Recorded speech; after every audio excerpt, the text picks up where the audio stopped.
Good morning students, कैसे हैं सारे लोग?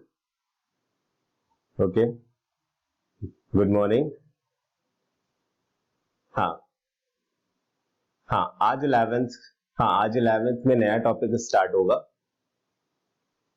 हाँ, क्वाड्रेटिक इक्वेशन से स्टार्ट कर रहे हैं। ठीक है, क्वाड्रेटिक इक्वेशन से अलजेब्रा का पार्ट स्टार्ट कर रहे हैं। ठीक है, तो थोड़ा बहुत बातें अगर हम करते हैं क्वाड्रेटिक इक्वेशंस के बारे में पहले, तो देखो क्वाड्रेटिक इक्वेशंस इसका नाम भले ही है, लेकिन इसमें हायर डिग्री इक्वेशंस भी आएंगी, यानी हम इसमें क्यूबिक इक्वेशंस भी पढ़ेंगे, बाई क्वाड्रेटिक इक्वेशंस भी पढ़ेंगे। ठीक है, और इन जनरल हम एन डिग्री वाली इक्वेशंस भी पढ़ते हैं। हालांकि जैसे हम लोग यहाँ पे अगर कहें तो इसी क्वाड्रेटिक इक्वेशंस के अंदर ही हम लोग इन इक्वेशंस यानी इनइक्वालिटीज भी पढ़ते हैं, लेकिन मैंने इनइक्वालिटीज आपको किसमें बेसिक्स में ही पढ़ा दिया था, तो इनइक्वालिटी सॉल्विंग हम यहाँ पे नहीं पढ़ेंगे क्योंकि वो हमने पहले से कर रखा है। ठीक है, तो क्वाड्रेटिक इक्वेशंस हम लोग स्टार्ट करते हैं। आप लोग टॉपिक का नाम लिख लीजिए, क्वाड्रेटिक इक्वेशंस। तो हमारे टॉपिक का नाम क्वाड्रेटिक इक्वेशंस।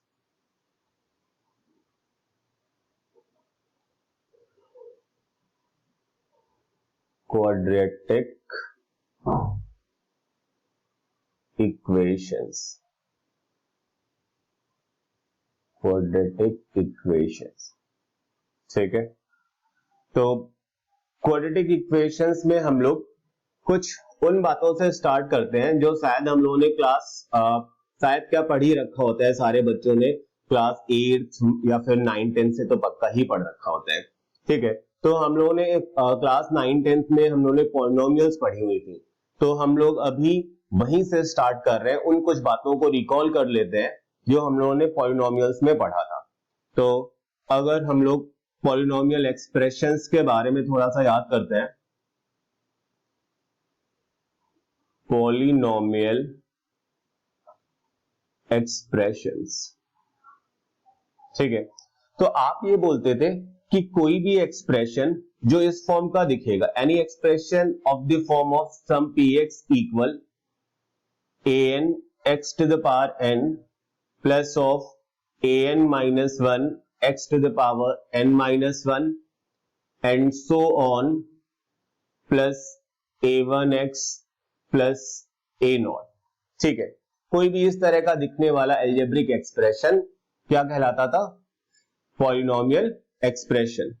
जहां पे आप ये बोलते थे कि a0 a1 a2 dot dot up to an belongs to real and called coefficients. ठीक है, आप इन्हें रियल कोफिशिएंट्स बोलते थे। पॉलिनोमियल एक्सप्रेशंस के लिए ये कोफिशिएंट कहलाते थे और रियल होते थे। वहीं पे आप n को बोलते थे कि ये होल नंबर है, n belongs to whole number, and if this an is not equal to 0 then degree of px is n। अगर ये an नॉट इक्वल टू 0 होता था तो आप कहते थे कि ये px कौन सी पॉलिनोमियल है? n डिग्री वाली पॉलिनोमियल है। ठीक है, और एक बात कि हम लोग ये जानते ही होंगे, नहीं जानते हैं तो अब हमें याद रखना है कि an को हम लोग क्या बोलते हैं? Leading coefficients. an को हम लोग बोलते हैं लीडिंग कोफिशिएंट। ठीक है, लीडिंग क्यों बोलते हैं? क्योंकि जैसे हम लोग को अगर इन पॉलिनोमियल एक्सप्रेशंस के ग्राफ बनाने होते हैं तो वो इसी an पे डिपेंड करेगा, इसलिए हम इसे लीडिंग कोफिशिएंट बोलते हैं। ठीक है, तो सिंपली आप इतना कुछ जानते थे पॉलिनोमियल एक्सप्रेशंस के बारे में। तो एक बात और कि जैसे हमने अभी ये बोला कि ये कोफिशिएंट्स अगर रियल हम बोल रहे हैं, ठीक है, तो हमें पता था कि हम इसे क्या बोलते थे?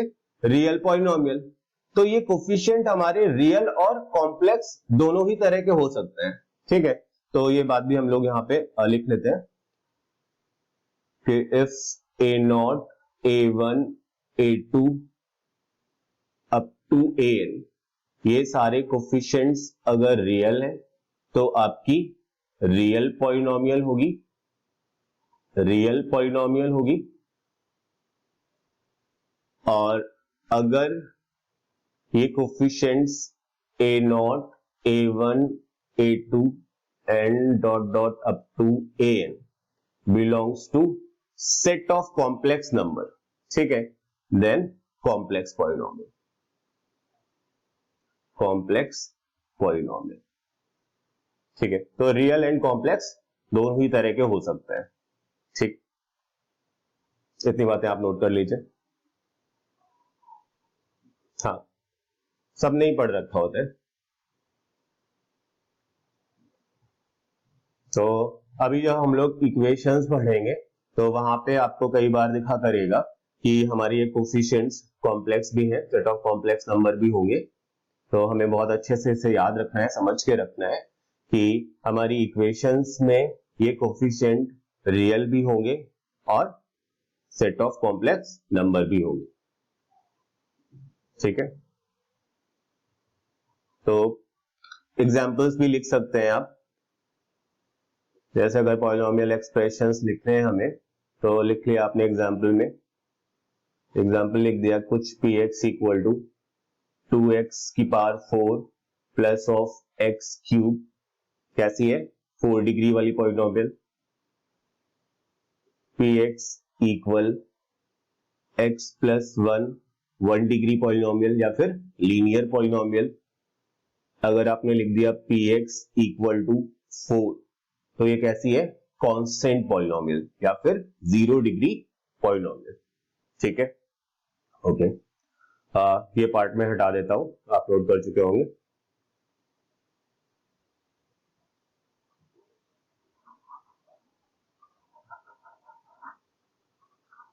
तो पॉलिनोमियल्स के बारे में हमें याद आ गया होगा।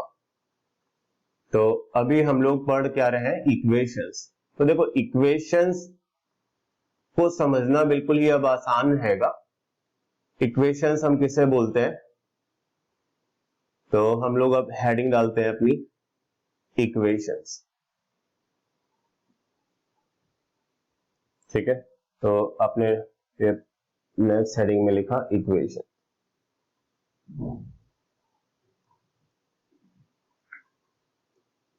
ठीक है।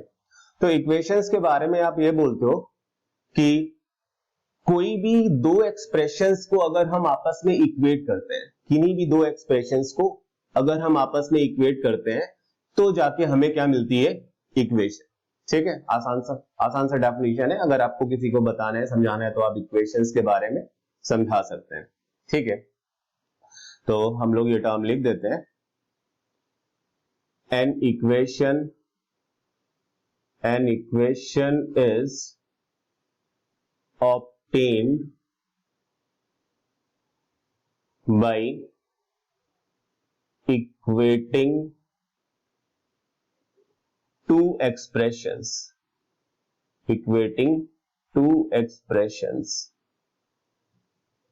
दो एक्सप्रेशंस को हम इक्वेट करेंगे तो क्या मिलेगी, इक्वेशन। तो जैसे हम लोग ये बोल देते हैं कि let fx and gx be two expression, fx और gx दो एक्सप्रेशंस हैं, देन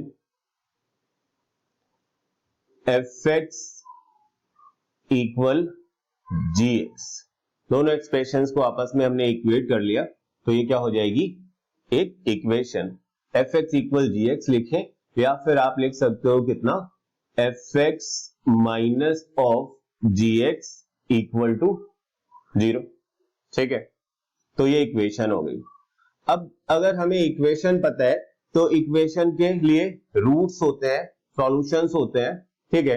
या फिर जैसे आप पहले जीरोस नाम लेते थे, तो अभी हम लोग जिनको आप पहले जीरोस बोलते थे, अभी हम लोग उन्हें पॉलिनोमियल इक्वेशंस के केस में क्या बोलते हैं, रूट्स बोलते हैं, ठीक है। तो इन सब के बारे में भी हमें बहुत क्लियर पता होना चाहिए कि ये सारी चीजें क्या होती हैं, ठीक। आप इक्वेशन की डेफिनेशन नोट कर लीजिए, फिर हम लोग आगे बढ़ते हैं।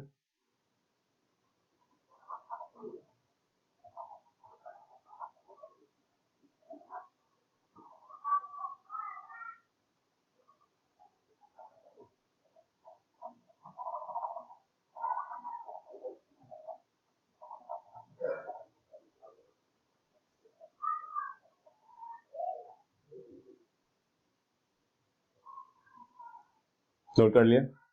ओके। तो अभी देखो आप कोई भी इक्वेशंस के एग्जांपल अब लिख सकते हैं, ठीक है? जैसे क्वाड्रेटिक इक्वेशन ही हम लोग पढ़ रहे हैं, 2x square plus of 3x minus 1 equal to 0 quadratic equation है, ठीक है? x to the power 4 plus of x equal 1 minus 3x square, ठीक है? बाई क्वाड्रेटिक इक्वेशन है, यानी हम किन्हीं भी दो एक्सप्रेशंस को आपस में इक्वेट करते हैं तो हमें क्या मिलती है? इक्वेशन मिलती है, ठीक है? तो अब हम लोग बात करते हैं इक्वेशंस के सॉल्यूशन की, रूट्स पे भी आएंगे, ठीक है? सॉल्यूशन लिखते हैं, सॉल्यूशंस। तो देखो ये सब चीजें हम भी पहले से जानते हैं। सॉल्यूशंस का सिंपली मीनिंग ये होता है कि वैल्यूज ऑफ वेरिएबल, जो भी वेरिएबल है हमारी इक्वेशन में, तो values of variable which satisfied equation, उसे हम लोग क्या बोलते हैं? सॉल्यूशन ऑफ दैट इक्वेशन, ठीक है? तो यहां पे हम लोग क्या करते हैं, ये टर्म पहले लिख देते हैं,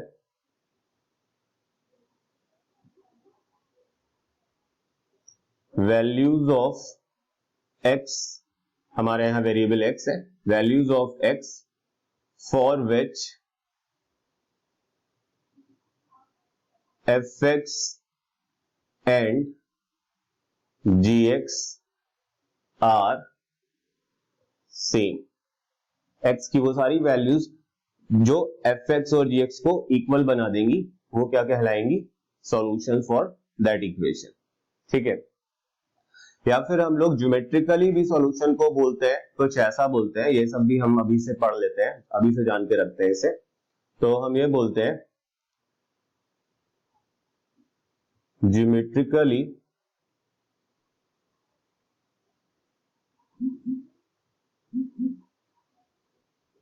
x coordinate of the point of intersection of graph of fx and gx, ठीक है? तो सॉल्यूशन के बारे में उन्होंने ज्योमेट्रिकली बोला है कि अगर हम fx और gx का ग्राफ बनाएं तो उन fx और gx के ग्राफ का जो पॉइंट ऑफ इंटरसेक्शन आएगा, तो उस पॉइंट ऑफ इंटरसेक्शन के x कोऑर्डिनेट को हम लोग क्या बोलते हैं? सॉल्यूशन ऑफ दैट इक्वेशन, ठीक है? तो इसको एक एग्जांपल से भी समझ लेते हैं, ठीक है? ऊपर वाला पोर्शन में हटा दे रहा हूं।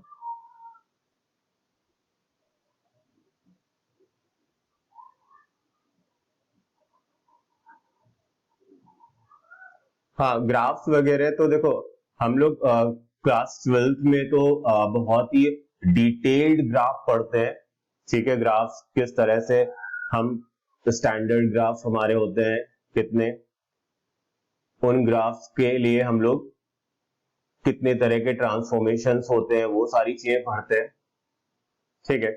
तो वो सारी चीजें तो हम लोग पढ़ेंगे बाद में आगे चल के नेक्स्ट क्लास में, क्लास 12th में, ठीक है? अभी हमें जो बेसिक हमारी जो नीड है हमें उतना आना चाहिए, तो हम लोग वही करते हैं, ठीक है? तो मैंने बोला हुआ है कि हम ग्राफिकली समझना चाहते हैं, तो देखो हम लोग एक एग्जांपल ले लेते हैं। जैसे बेसिक्स में हम लोगों ने मॉडुलस फंक्शन के ग्राफ बनाने सीखे थे और मॉडुलस इक्वेशंस के सॉल्यूशन भी निकालने हमें आते थे, ठीक है? तो वो वहां से हमें समझ में आ जाएगा, तो वही एग्जांपल हम लोग ले रहे हैं। तो एक इक्वेशन कंसीडर हम लोगों ने कर ली, mod of x minus 2 is equal to 3, ठीक है? ये क्या है? एक इक्वेशन है। क्यों? क्योंकि आपको दिख रहा है कि हमने दो एक्सप्रेशन इक्वेट किए। LHS में अगर हम इसको fx जैसा देख रहे हैं मॉड ऑफ x माइनस 2 को, तो RHS में इसको हम लोग gx की तरह देख रहे हैं, ठीक है? तो fx इक्वल gx, ये क्या है? इक्वेशन। तो देखो हमें ग्राफिकली अगर सॉल्यूशन के बारे में बताना है तो हमें करना क्या हुआ करेगा कि हम लोग दो ग्राफ बनाएंगे, जो एक्सप्रेशन एक LHS में दिख रहा है और दूसरा ग्राफ किसके लिए, जो एक RHS में दिख रहा है। तो लेट मैंने बोल दिया कि y इक्वल दिस LHS वाला expression mod of x minus 2 है एंड RHS वाला एक्सप्रेशन y इक्वल टू 3। ये तो देखो मॉडुलस फंक्शन के भी हमें ग्राफ बनाने आते हैं, तो बहुत इजीली हम लोग ग्राफ बनाना जानते थे। हम लोगों ने कुछ यूं बोला कि मॉडुलस फंक्शन का ग्राफ बनाने के लिए ये मैंने x एक्सिस बनाई, ठीक है, यहां पे ये y एक्सिस बना दी, ठीक, ये ओरिजिन है आपका। और मॉडुलस फंक्शन का ग्राफ बनाने के लिए हम लोग करते क्या थे, critical point mod x minus 2 का कितना है 2, x की वैल्यू 2 है क्रिटिकल पॉइंट की, तो मैंने कुछ ऐसे पॉइंट आउट कर लिया कि ये है क्रिटिकल पॉइंट 2,0, कुछ इस तरह से। और फिर हम लोग करते क्या थे, क्रिटिकल पॉइंट पे जाके V शेप बना देते थे, तो मैंने ये क्रिटिकल पॉइंट पे जाके V शेप बना दी, ठीक है, V शेप बना दी। तो ये हमारा मॉड ऑफ x माइनस 2 का ग्राफ हो गया। अब हमें ये लाइंस वगैरह लिखनी आती थी, अगर मुझे इस लाइन को लिखना है तो ये लाइन कौन सी है, ये लाइन है y equal x minus 2, positive sign से मॉड हट जाता था। और अगर मुझे ये वाली लाइन लिखनी है तो ये लाइन कौन सी है, ये लाइन है y equal minus of x plus 2 हो जाएगा, ठीक है। ये पॉइंट भी हमें लिखना आता है, ठीक है, लिख सकते हैं। ये पॉइंट कितना होगा, x कोऑर्डिनेट 0 हो जाएगा तो y की वैल्यू 2 हो जाएगी, ठीक है। तो अब मॉड का ग्राफ बन गया। दूसरा ग्राफ क्या बनाना था, दूसरा ग्राफ बनाना था ये कांस्टेंट y इक्वल टू 3। तो देखो मैं कुछ ऐसा बना दे रहा हूं कि मुझे ये दिख रहा है कि ये वैल्यू y इक्वल टू 2 है, तो मैंने कुछ यूं मान लिया कि लेट इसके ऊपर होगा y इक्वल टू 3, तो कुछ मैंने इस तरह से बना दिया, ठीक है। ये लाइन आपकी हो गई y इक्वल 3, ठीक है, ये बना ली। अब देखो हमें दोनों ग्राफ्स के पॉइंट ऑफ इंटरसेक्शन दिख रहे हैं। एक पॉइंट ऑफ इंटरसेक्शन ये है, ठीक है, दूसरा पॉइंट ऑफ इंटरसेक्शन ये दिख रहा है, ठीक। तो हम लोगों ने क्या बोला है कि इन पॉइंट ऑफ इंटरसेक्शन का x coordinate, in point of intersection का x कोऑर्डिनेट क्या कहलाएगा, इक्वेशन के लिए सॉल्यूशन, ठीक है। तो अगर मुझे इस पॉइंट ऑफ इंटरसेक्शन के कोऑर्डिनेट्स बताने हैं तो देखो हमें दो लाइन का इंटरसेक्शन निकालना है। तो अगर मैं यहां पे y की वैल्यू रख देता हूं कितनी 3, y की वैल्यू अगर मैं 3 रखूंगा तो x की वैल्यू कितनी आ जाएगी, यहां पे x की माइनस x कितना हो जाएगा अपने पास, माइनस x हो जाएगा 3 माइनस 2 यानी 1, तो x की वैल्यू हो जाएगी -1। तो ये कोऑर्डिनेट हो गया -1, यहां लिख देता हूं, ये कोऑर्डिनेट है -1, -1,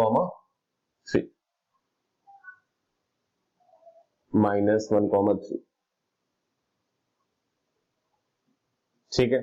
और दूसरा ये पॉइंट, दूसरा पॉइंट अगर हम यहाँ पे y की वैल्यू कितनी रख दे, 3 रख देते हैं, y की वैल्यू 3 रख दिया मैंने, तो x की वैल्यू कितनी आ जाएगी, x की वैल्यू आ जाएगी 3 + 2 5, तो ये कोऑर्डिनेट हो जाएगा कितना 5, 3, ठीक है, 5, 3। अब हमें x कोऑर्डिनेट पता है, तो x की कौन कौन सी वैल्यूज है, x की वैल्यूज आप अपने पास आई है -1 एंड 5, ठीक है। तो यही हमारे क्या हो जाएंगे, सॉल्यूशंस हो जाएंगे, ठीक है। बात समझ में आ गई होगी। हम लोगों ने ये सारी चीजें, हालांकि जिन्होंने बेसिक्स वाली क्लासेस करी थी, जब हम लोगों ने मॉडुलस इक्वेशन पढ़ा था, तो वहां भी ऐसे क्वेश्चंस हमने करे, ठीक है। तो सॉल्यूशन का सिंपली यही मीनिंग है कि हम क्या करेंगे, अगर ग्राफिकली हमें बताना है तो हम ग्राफ बनाएंगे LHS और RHS में लिखे हुए एक्सप्रेशंस के, उनके पॉइंट ऑफ इंटरसेक्शन देखेंगे और पॉइंट ऑफ इंटरसेक्शन के जो x कोऑर्डिनेट्स होंगे वही क्या कहलाएंगे, हमारी इक्वेशन के सॉल्यूशंस, ठीक है। देखो कई बार हमें ग्राफ से सॉल्यूशंस देखना बहुत आसान हो जाता है ना, जेई में भी बहुत सारे क्वेश्चंस इस तरह के पूछे जाते हैं, find solution of given equation, find number of solution of given equation. तो देखो अगर हमसे कहा जा रहा है नंबर ऑफ सॉल्यूशंस बताने किसी इक्वेशन के, ठीक है, तो नंबर ऑफ सॉल्यूशंस में हमें क्या वैल्यूज ऑफ सॉल्यूशन नहीं बतानी है, बस हमें ये गिन के काउंट करके बताना होता है कितने सॉल्यूशंस आ रहे हैं, ठीक है। तो देखो उस केस में हमें करना क्या है, उस केस में बस ये करना है कि अगर मुझे एक्सप्रेशंस के ग्राफ बनाने आते हैं, ठीक है, तो फिर हमारे लिए number of solution find out करना काफी आसान होगा और बहुत जल्दी से हम कर सकते हैं बिना टाइम वेस्ट किए, ठीक है। हमें बस क्या करना है, ग्राफ बनाने हैं और total number of point of intersection count कर लेने हैं और वही क्या हो जाएंगे, नंबर ऑफ सॉल्यूशंस, ठीक है। ओके, जैसे एक और एग्जांपल लेते हैं, तो एक क्वेश्चन आप लिख सकते हैं, find number of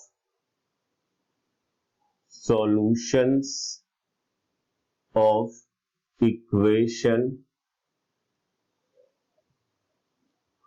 5 to the power x plus x minus 3 equal 0। ये एक इक्वेशन हमें दी गई है और हमें यहाँ पे नंबर ऑफ सॉल्यूशंस बताने हैं, यानी हमें उन्हें काउंट करके बताना है, वैल्यू ऑफ एक्स क्या आ रही है ये नहीं बताना है, ठीक है। तो अब देखो बहुत आसान है, हमें क्या करना है, ग्राफिकल अप्रोच से चलना है। तो मैंने इसका सॉल्यूशन स्टार्ट किया, पहले मैंने इस इक्वेशन को कुछ ऐसा लिख दिया, 5 to the power x equal 3 minus X, एक ही बात है, ठीक है। अब देखो एक ग्राफ, ये मेरा fx कुछ लिखा हुआ है एक्सप्रेशन और एक RHS पे लिखा हुआ है gx की तरह, ठीक है। तो हमें करना क्या होगा, एक ग्राफ बनाना होगा y equal 5 to the power x का और एक दूसरा ग्राफ बनाना होगा y इक्वल 3 माइनस एक्स का, ठीक है। दोनों ग्राफ हमें बनाने आते हैं, इतने बेसिक ग्राफ्स तो हम लोगों ने पढ़ ही रखे हैं, ठीक है। तो ये मैंने अपनी x एक्सिस बना ली एंड ये y एक्सिस है, ये y एक्सिस है। तो देखो 5 टू द पावर x का ग्राफ आप कुछ ऐसे बना सकते हैं, ठीक है। ये आपका ग्राफ है y equal 5 to the power x, ठीक है। ये पॉइंट कितना है, ये पॉइंट है 0,1, ठीक है। फिर दूसरा ग्राफ ये लीनियर है, 3 माइनस एक्स नेगेटिव स्लोप की स्ट्रेट लाइन है, ठीक है।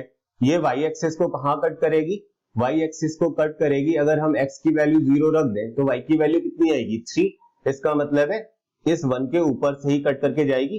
तो मैं इसका कुछ ग्राफ बना देता हूं इस तरह से, ये लीनियर हमारा ग्राफ है, एक मिनट,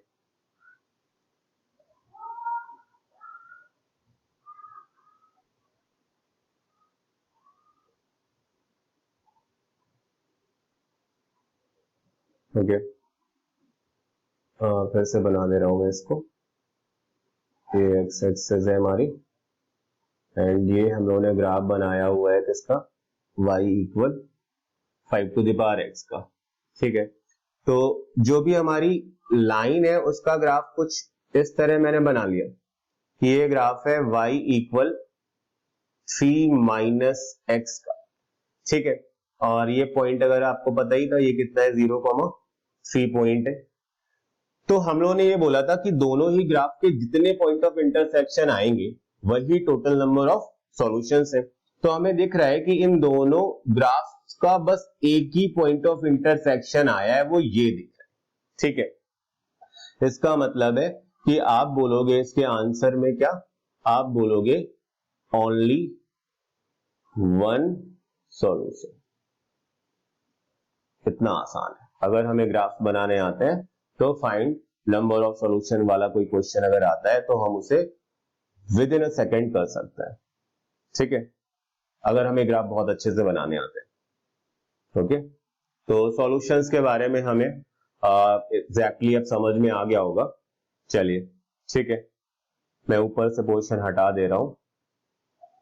तो कभी भी अगर हमें इस तरह के क्वेश्चंस आते हैं तो ये अप्रोच भी हम लोग कर सकते हैं, सॉल्यूशंस के बारे में हम क्लियरिटी से समझा सकते हैं।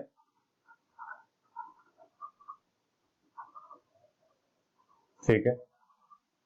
अब देखो जो हम बात कर रहे थे रूट्स की, तो सिंपली हम ये बोलते हैं कि रूट्स और सॉल्यूशंस की ही अगर बात करें तो हम ये कहते हैं कि पॉलिनोमियल इक्वेशन के केस में जो भी वैल्यूज ऑफ वेरिएबल होती है, जो इक्वेशन को सेटिस्फाई करती है, उन्हें हम क्या बोलते हैं? रूट्स बोलते हैं। ठीक है, इतनी आसान सी बात है। सॉल्यूशंस क्या है ये समझ में आ ही गए हमें। ठीक है, सॉल्यूशन और रूट्स में अगर कोई फर्क है, कोई डिफरेंस है, तो उसकी भी हम लोग बात कर लेते हैं अभी, है ना। ये भी बात हमें बहुत क्लियर होनी चाहिए। तो देखो, हम लोग ये पॉइंट आउट करके ये नोट मार्क में लिख सकते हैं कि अगर हम रूट्स की बात कर रहे हैं, रूट्स की बात करते हैं, तो यहां पे हम लिख सकते हैं कि in case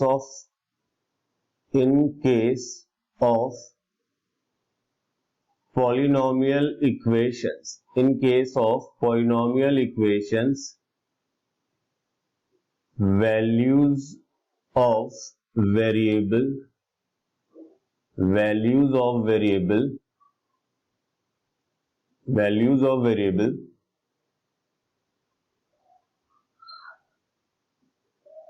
which satisfied equation are called roots. ठीक है, तो उसे हम लोग क्या बोलते हैं? रूट्स बोलते हैं। ठीक है, और एक इंपॉर्टेंट बात और याद रखनी है कि रूट्स हमेशा इक्वल होते हैं डिग्री ऑफ पॉलिनोमियल के, डिग्री ऑफ पॉलिनोमियल। जितनी डिग्री होगी पॉलिनोमियल की, उतने ही रूट्स होते हैं। ठीक है, वो रिपीटेड भी हो सकते हैं और नहीं भी। ठीक, और सॉल्यूशन वाले केस में हम लोग बोलते हैं, अगर हमें सॉल्यूशंस की बात करनी है तो यहां पे हम लोग ये लिख लेते हैं कि सॉल्यूशन में बी लेस देन डिग्री। ठीक है, सॉल्यूशन डिग्री से कम भी होते हैं। ठीक है, तो एक एग्जांपल से अगर हम लोग समझते हैं यहां पे कि अगर हमें बोला गया है कि फाइंड रूट्स एंड सॉल्यूशंस, एक इक्वेशन हमें दी गई है x minus 2 whole power 3 into X minus 3 whole power 2 into X minus 4 whole power 1 equal to 0। ये इक्वेशन है, इसके हमें रूट्स और सॉल्यूशंस बताने हैं। तो सिंपली हम लोगों ने ये बात समझ रखी है कि पॉलिनोमियल इक्वेशन के केस में जो वैल्यूज ऑफ वेरिएबल इक्वेशन को सेटिस्फाई करते हैं वही रूट्स होते हैं, और रूट्स हमेशा डिग्री के बराबर होते हैं। तो अगर हमें पूछा जाए कि इस इक्वेशन की डिग्री कितनी है, तो आपने बोल दिया कि डिग्री तो कितनी है? 6, क्योंकि 3 इंटू 2 इंटू दिस वन, या 3 प्लस 2 प्लस 1। ठीक है, तो डिग्री हो गई 6। एक्स की हाईएस्ट पावर कितनी दिख रही है? 6। ठीक है, तो डिग्री 6 हो गई। इसका मतलब है कि रूट्स भी कितने होंगे? रूट्स भी 6 होंगे। तो आपने लिखा कि वो 6 रूट्स कौन से हैं? x इक्वल टू कितने बार? 3 बार रिपीट हो रहे। ठीक है, x इक्वल 3 2 बार रिपीट हो रहे, और x इक्वल 4, तो ये 6 रूट हो गए। अब सॉल्यूशंस की बात करते हैं। ठीक है, तो सॉल्यूशंस का मतलब है कि वो वैल्यूज ऑफ वेरिएबल जो इक्वेशन को सेटिस्फाई करे, और सॉल्यूशन डिफरेंट वैल्यूज को बोलते हैं। ठीक है, और वो डिग्री से कम भी होते हैं, यानी सॉल्यूशंस हो गए इसके 2, 3 एंड 4। ठीक है, तो ये जो बेसिक सा डिफरेंस था रूट्स में और सॉल्यूशंस में, वो आपको पता चल गया।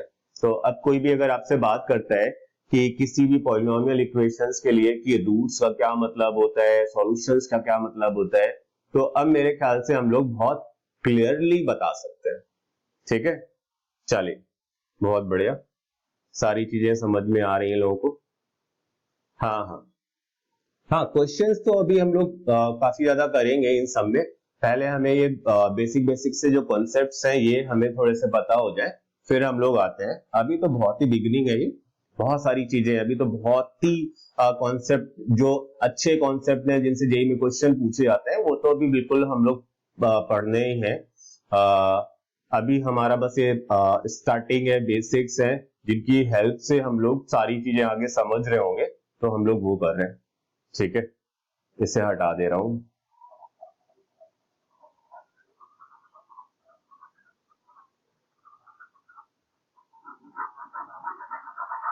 हाँ, रूट्स और सॉल्यूशंस के बारे में क्लैरिटी हो गई।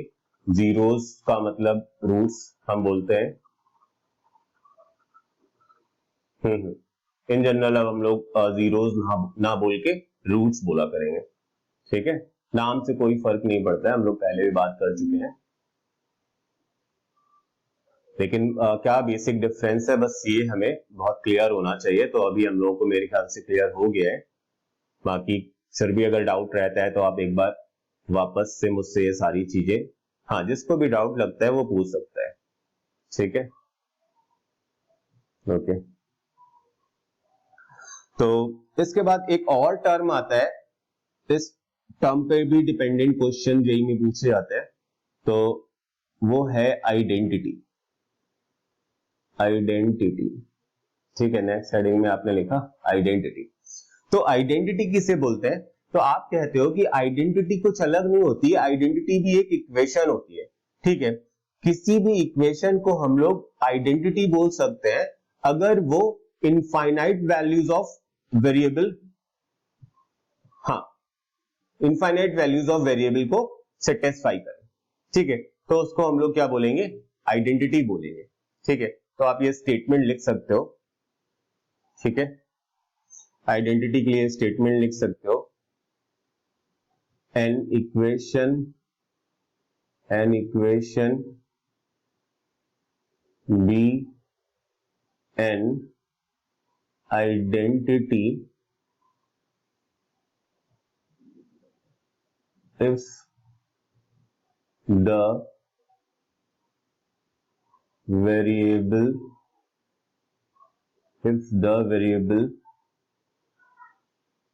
can take infinite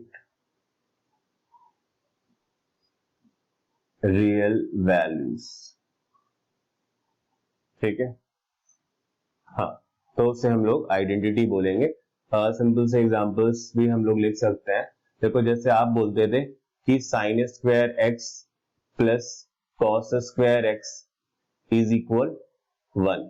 ठीक है, तो आप इसे इक्वेशन नहीं बोलते थे, याद करिए, आप इसे क्या बोलते थे? Trigonometrical identity. क्यों? क्योंकि हम वेरिएबल एक्स की जगह पे इनफाइनाइट रियल वैल्यूज रखे। ठीक है, लेकिन इस पूरे रिलेशन का आंसर हमेशा किसके? RHS 1 के इक्वल ही आएगा। तो ये क्या है? एक आइडेंटिटी। ठीक है, जैसे हम लोग ये लिखते थे a plus B whole square equal कितना?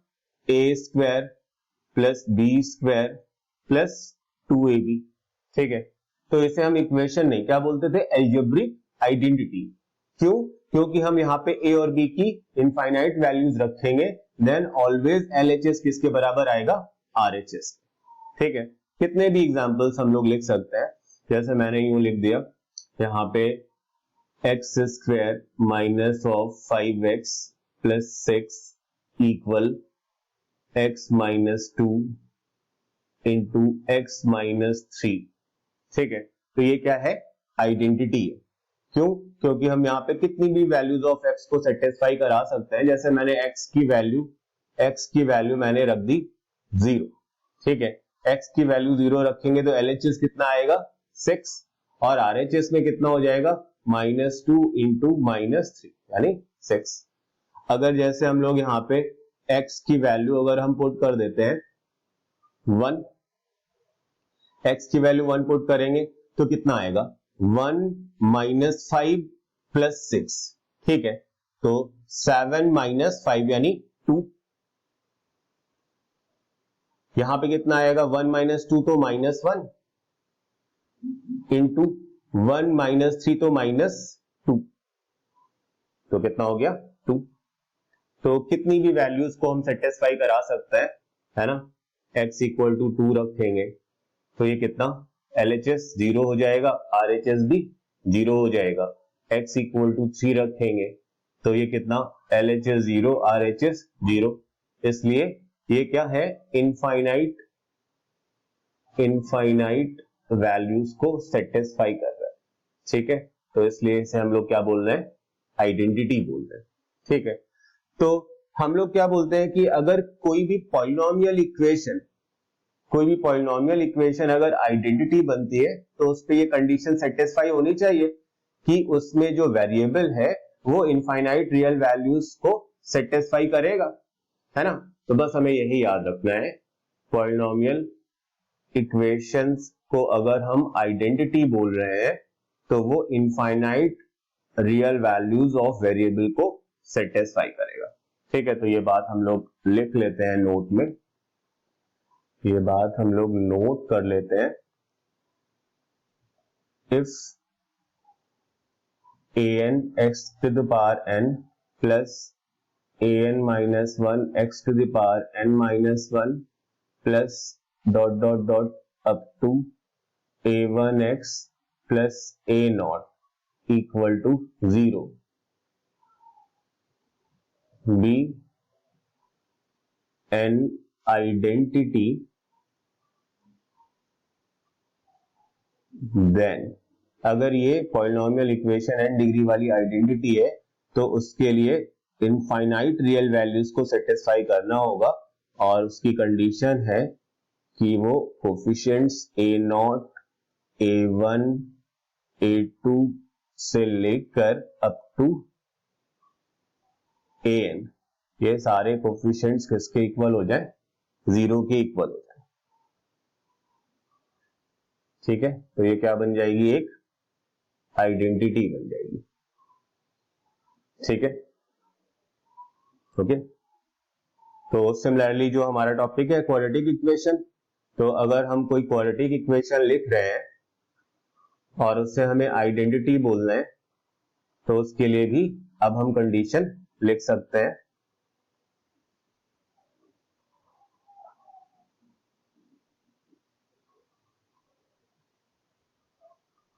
ठीक है। तो कंडीशन हम लोग लिख सकते हैं any quadratic equation of the form of ax square plus bx plus c equal 0। यहां पे मैंने लिखा a b c belongs to r, ठीक है।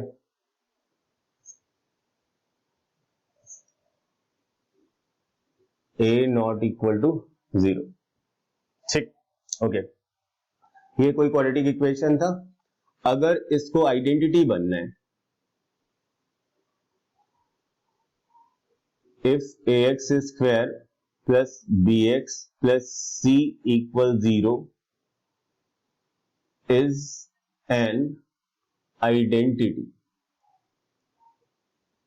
then coefficients a equal b equal c equal 0। ये सारे कोफिशिएंट्स क्या होने पड़ेंगे, 0, तभी क्या बनेगा, आइडेंटिटी, ठीक है।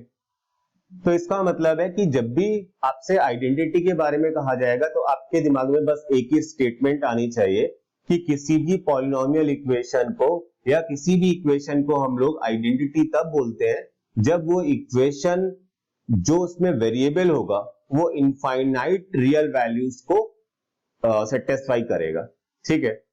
तभी हम जाके उस इक्वेशन को क्या बोलेंगे, आइडेंटिटी, ठीक। आईआईटी में कई बार इसके क्वेश्चंस भी आते हैं, थोड़ी सी लैंग्वेज चेंज करके वो लोग पूछते हैं। जैसे कुछ आपसे ऐसे बोलेंगे, आपको ये नहीं बताएंगे कि given equation is an identity because, तो आप कंडीशन आपको क्लियर है, आपको कंडीशंस पता है कि नहीं पता है, ये आप पूछने के लिए वो लोग क्या करते हैं, थोड़ी सी लैंग्वेज चेंज कर देते हैं। जैसे आपसे क्वेश्चन पूछा जाएगा कि कोई इक्वेशन दिया जाएगा और बोला जाएगा if this equation has more than 3 roots, more than 2 roots, then find values of involved unknown.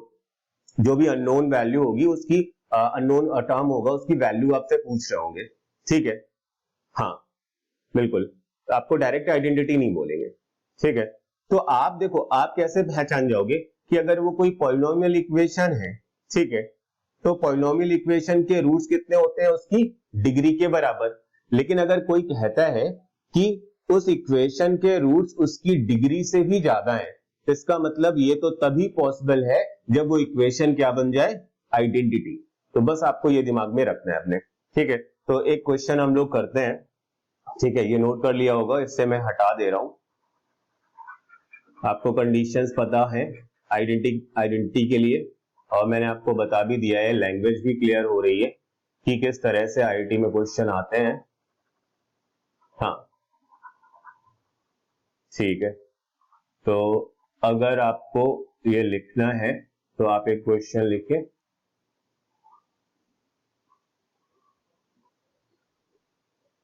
तो क्वेश्चन कुछ इस तरह से आपको बोला जाएगा,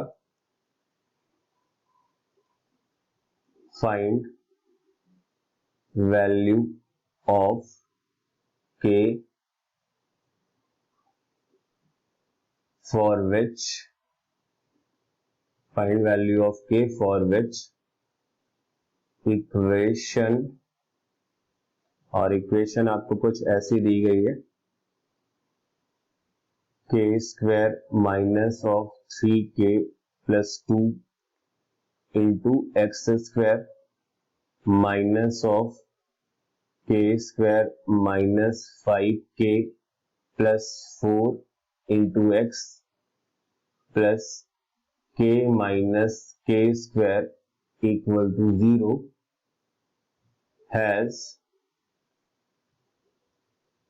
मोर देन 2 रूट्स। ठीक है, ये आपका क्वेश्चन है। तो यहां पे आपसे बोला गया है find value of k for which equation, ये गिवन इक्वेशन है, इसके 2 से ज्यादा रूट है। तो सबसे पहले आप इसके सॉल्यूशन में क्या बोलोगे, सबसे पहले आप कहोगे कि जो भी आपको इक्वेशन गिवन है वो कौन सी है, क्वाड्रेटिक है। क्वाड्रेटिक के कितने रूट होने चाहिए, मैक्सिमम 2 रूट होने चाहिए, ठीक है। जबकि ये बोल रहे हैं क्या है, मैक्सिमम मोर देन 2 रूट्स बोल रहे हैं। इसका मतलब आपको तुरंत ये बात समझ में आ गई कि ये क्वाड्रेटिक इक्वेशन नहीं है, ये क्या है, एक आइडेंटिटी, ठीक है। तो आपने लिख लिया इक्वेशन इज एन आइडेंटिटी। ये इक्वेशन क्या है, एक आइडेंटिटी है। इसका मतलब है कि जितने भी कोफिशिएंट्स है, के square minus of 3k plus 2, ये क्या होगा, 0। के square minus of 5k plus 4, ये भी क्या होगा, 0। And k minus k square equal क्या होगा, 0। तो अब देखो हम यहां से फैक्टराइजेशन से k की वैल्यू निकाल सकते हैं। यहां पे आ जाएगा k minus 1 into k minus 2। तो आपके पास k की 2 वैल्यूज आ गई, क्या, k की वैल्यू आ गई 1 एंड 2, ठीक है। नेक्स्ट वाले में यहां पे फैक्टराइजेशन आपने किया k minus 1 and k minus 4 equal 0। तो आपको k की वैल्यू पता चल गई 1 एंड 4। थर्ड वाला आपने फैक्टर्स किए k into 1 minus k equal 0। तो 2 वैल्यूज आ गई आपके पास, k इक्वल टू 1 एंड 0, ठीक है। तो बस आपको अब ये बताना है कि ऐसी कौन सी वैल्यू ऑफ k है जो तीनों ही कोफिशिएंट्स को, तीनों ही रिलेशन को एक साथ 0 बना दे। तो आपको साफ दिख रहा है कि वो k की कॉमन वैल्यू कौन सी है, दिस k इक्वल टू 1, ठीक है। तो आपने आंसर बोला k इक्वल टू 1, ये आपका आंसर हो गया, ठीक है। ओके, क्लियर है? तो इस तरह के जेईई मेंस में या फिर एडवांस में भी और अच्छे क्वेश्चंस आ सकते हैं आइडेंटिटी पे डिपेंडेंट, लेकिन हमें बिल्कुल भी परेशानी नहीं है, क्योंकि अगर हमें इक्वेशन और आइडेंटिटी का बेसिक डिफरेंस पता है कि कब कोई इक्वेशन आइडेंटिटी बन जाती है, तो हम उसे इजीली कर सकते हैं। ठीक है, हाँ हाँ, बिल्कुल बिल्कुल बिल्कुल। चलिए और क्वेश्चन कर सकते हैं, बिल्कुल बिल्कुल कर सकते हैं। ये आ गया समझ में? ठीक है, नोट कर लिया। ओके, चलिए। तो हाँ, बहुत सारे क्वेश्चन होते हैं, बहुत सारे क्वेश्चन हो गए। बस आपको देखो बात याद रखनी है कि लैंग्वेज में इन्होंने ये नहीं बोला था कि ये गिवन रिलेशन कोई आइडेंटिटी है, ऐसा नहीं बोला आपको। ठीक है, आपने कंडीशन याद रखी है, आपको आइडेंटिटी का मीनिंग पता है क्या, कि आइडेंटिटी कब होगी, जब उसमें इन्वॉल्व वेरिएबल कितनी इनफाइनाइट रियल वैल्यूज को सेटिस्फाई करे, तो आइडेंटिटी उसे हम लोग बोलेंगे। ठीक है, तो इन्होंने आपको क्या बोला कि क्वाड्रेटिक इक्वेशन दी हुई थी, लेकिन उसके रूट्स इन्होंने कितने बोले थे, मोर देन 2 रूट्स। तो आप देखते ही समझ गए कि किसी क्वाड्रेटिक इक्वेशन की अगर 2 से ज्यादा रूट्स है तो वो क्वाड्रेटिक इक्वेशन नहीं है, क्या है, आइडेंटिटी। ठीक है, तो okay, next question. Next question है, so that x minus a into x minus b whole upon c minus a into c minus b plus x minus b into x minus c whole upon a minus b into a minus c plus x minus c into x minus a whole upon इस सी को ठीक कर दे रहा हूं मैं, b है ये, b minus C into B minus A equal to 0, be an identity. ठीक है, एक इक्वेशन दी है इन्होंने और आपसे बोला है कि इसे प्रूफ करके बताइए कि ये इक्वेशन नहीं है, आइडेंटिटी। तो आपको देखो बहुत क्लैरिटी है सारी चीजों में। आप इसका सॉल्यूशन में बोलेंगे कि अगर ये गिवन इक्वेशन आइडेंटिटी है तो इसको क्या करना चाहिए कि जितनी इसकी डिग्री है और जितने इसके रूट्स है उससे ज्यादा वैल्यूज को सेटिस्फाई करना चाहिए। ठीक है, हाँ, इनफाइनाइट वैल्यूज को सेटिस्फाई करना चाहिए, ज्यादा वैल्यूज को सेटिस्फाई करना चाहिए।